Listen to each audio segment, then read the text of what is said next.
आदाब। आज हम बात करेंगे कफील आजर साहब के बारे में। आपने अक्सर एक मिसरा सुना होगा कि बात निकलेगी तो फिर दूर तलक जाएगी। उर्दू वाले क्या हिंदी वाले भी इस मिसरे को बेतकल्लुफ अपनी गुफ्तगू में, बातचीत में इस्तेमाल करते हैं। ये मिसरा कफील आजर साहब की मशहूर नज्म अंदेशे का पहला मिसरा है। इस नज्म को मशहूर गुलूकार जगदीश सिंह साहब ने अपनी आवाज देकर इसके जादू को दोबाला कर दिया है।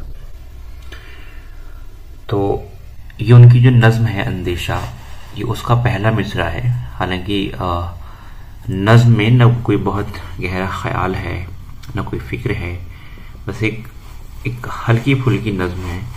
लेकिन इसमें जो जिस तरह से उन्होंने मिसरे रखे हैं, अल्फाज को सजाया है, उससे उसकी तासीर, उसका लुत्फ जो है वो दोबाला हो गया है।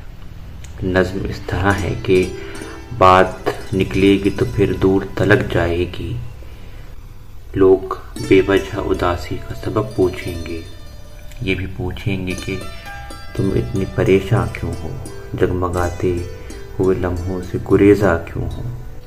उंगलियां उठेंगी सूखे हुए बालों की तरफ, चूड़ियों पर भी बहुत तंज किए जाएंगे। फिर कहेंगे कि हंसी में भी खफा होती हैं, अब तो रूही की नमाजें भी कज़ा होती हैं। लोग जालिम में हर एक बात का ताना देंगे, बातों बातों में मेरा जिक्र भी ले आएंगे। उनकी बातों का जरा सा भी असर मत लेना, वरना चेहरे के तासुर से समझ जाएंगे। चाहे कुछ भी हो, सवालात न करना उनसे, मेरे बारे में कोई बात न करना उनसे। तो हालांकि नज़्म में आप, जैसे कि मैंने पहले कहा कि कोई इसमें गहरा ख्याल नहीं है, लेकिन बस ये है कि अल्फाज को जिस तरह इसमें रखा गया है और एक हल्का फुल्का मजमून इसमें बांधा गया है, उससे इस नज़्म के अंदर एक किस्म का तासुर पैदा हो गया है। बज़ाहिर तो वो ये कहना चाह रहे हैं अपने महबूब से, हमारा और तुम्हारा ताल्लुक ख़त्म हो गया है। तब उसके बाद जब लोग तुम्हें उदास देखेंगे तो तरह तरह के सवालात तुमसे करेंगे, तुम्हें उनसे कोई बात करने की ज़रूरत नहीं है। लोगों के ताने की वजह से, उनकी बातों की वजह से कि वो ताना न दें, तुम्हें कुछ न कहें, मुनासिब ये है कि ताल्लुक को तर्क न किया जाए, बल्कि ताल्लुक को बहाल रखा जाए। इसे कहते हैं उर्दू शायरी की इस्तिलाह में मकरे शायराना, यानी शेर में ऐसी बात कहना कि जिससे बज़ाहिर तो महबूब का फ़ायदा हो, लेकिन उसमें आशिक का अपना फ़ायदा हो।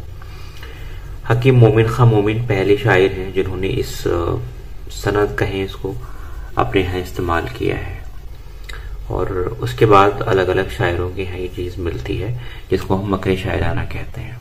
जैसे मोमिन खां मोमिन का शेर है कि गैरों पे खुल न जाए कहीं राज देखना, मेरी तरफ भी गमज़े गम्मास देखना। महबूब से कह रहे हैं कि अगर तुम महफिल में बैठो तो हमारी तरफ भी देखते रहना, वरना ये हो जाए कि नहीं देखोगे तो जो गैर हैं, जो महफिल में और लोग बैठे हुए हैं, उन पर ये राज खुल जाएगा कि हमारा और तुम्हारा कोई ताल्लुक है। तो इसलिए बेहतर है कि महफिल में बैठ के मेरी तरफ भी देखते रहना।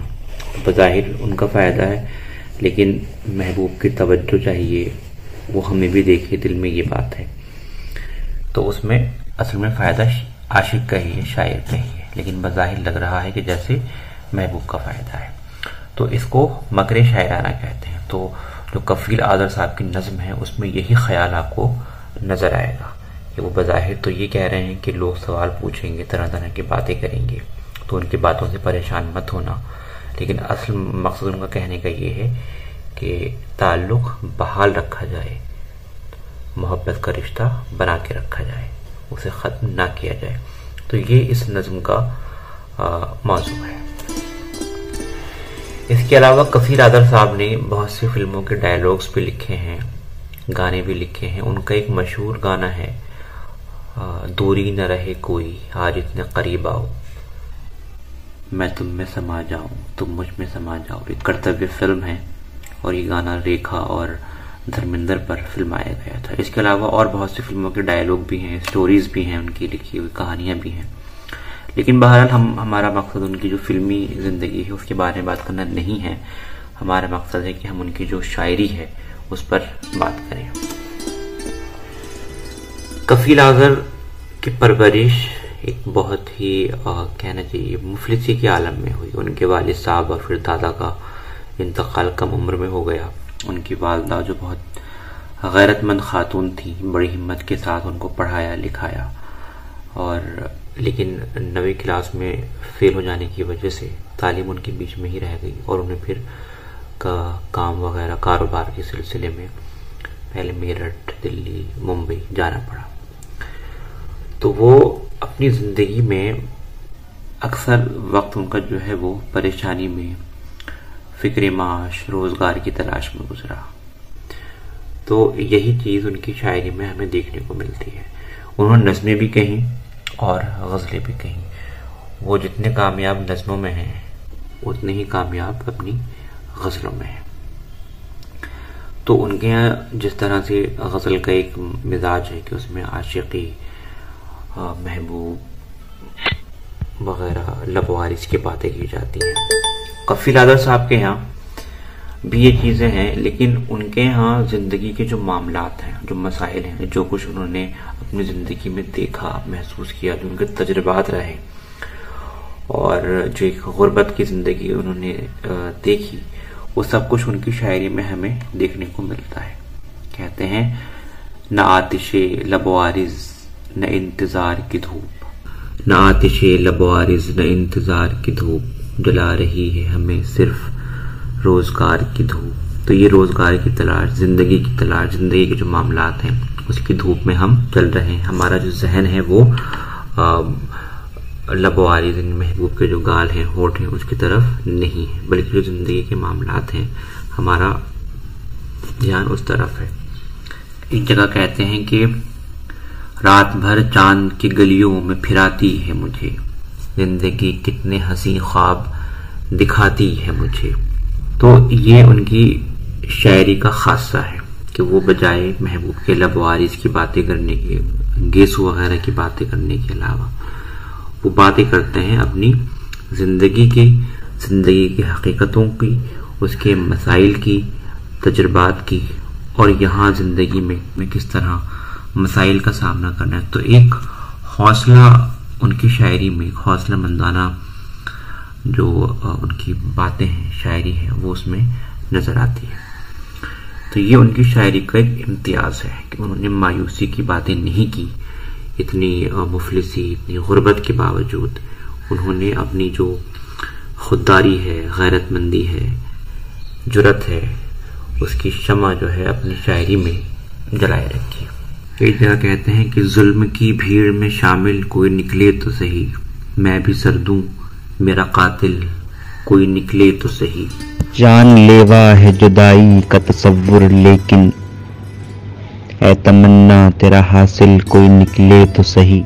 इन दिनों इश्क की फुर्सत ही नहीं है, वरना उस दरीचे की उदासी तो बुलाती है मुझे। एक जगह कहते हैं कि कोई मंजिल नहीं मिलती तो ठहर जाते हैं, अश्क आंखों में मुसाफिर की तरह आते हैं।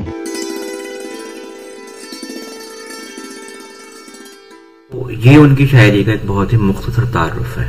सच बात यह है कि उनके जैसे फनकार और आला दर्जे के शायर पर बात करने के लिए एक तवील गुफ्तगू या एक तवील मकाला दरकार होता है। तो ये उनकी शायरी का एक बहुत ही मुख्तसर तारुफ है।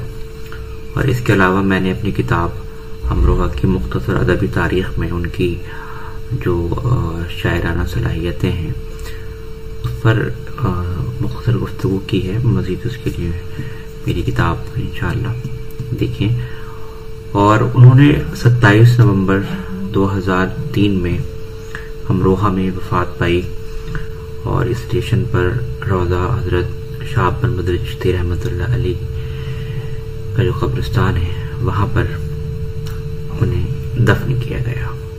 खुदा उनके दर्जात बुलंद फरमाए।